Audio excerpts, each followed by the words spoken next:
Hi friends, നമുക്കിന്ന് കുറച്ച് കറിവേപ്പില കിട്ടിയിട്ടുണ്ട്. ഇത് കറിവേപ്പില വെച്ചൊരു കറിവേപ്പില ചമ്മന്തി ഉണ്ടാക്കാം. അതിനാവശ്യ സാധനങ്ങൾ അറിയാവേ. പുളിയും വെളുത്തുള്ളി, വറ്റൽമുളക്. ആദ്യം നമുക്ക് കറിവേപ്പില തണ്ട് കളഞ്ഞ് കറിവേപ്പില സെപ്പറേറ്റ് ആയിട്ട് എടുക്കാം. അത് സ്റ്റവ് കത്തിച്ചതിന് ശേഷം ചട്ടി ചൂടാകാൻ വേണ്ടി വെക്കണം. കുറച്ച് എണ്ണ ഒഴിക്കാവേ. എണ്ണ ചൂടായതിനു ശേഷം വറ്റലിടണം.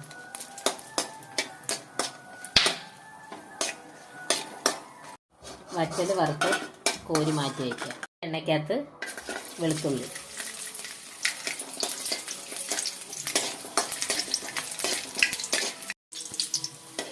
വറുത്ത് കോരി മാറ്റണം.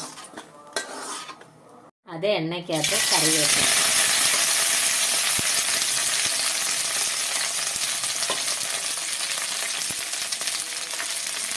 അത് കണക്ക് വറുക്കണം.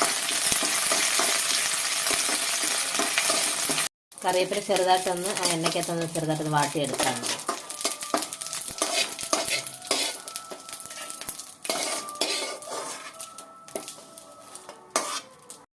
കറിവേപ്പില ഒടിക്കുമ്പോൾ ഇങ്ങനെ ഒടിയും ഒരു മാതിരി. നമുക്കത് ജാറിലോട്ട് ഇടാം.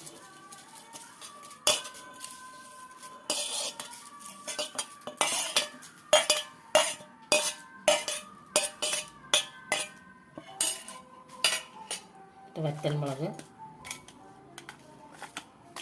വെളുത്തുള്ളി, കുറച്ച് പുളി, ആവശ്യത്തിന് ഉപ്പ്, അത് അടിച്ചെടുക്കാം. അങ്ങനെ കറിവേപ്പില ചമ്മന്തി റെഡി. ഇതൊന്ന് വീട്ടിലൊന്ന് ട്രൈ ചെയ്ത് നോക്കണേ. ചോറിൻ്റെ കൂടെയൊക്കെ നല്ല ടേസ്റ്റാണ്. പിന്നെ എൻ്റെ ചാനലൊന്ന് സബ്സ്ക്രൈബ് ചെയ്യണേ.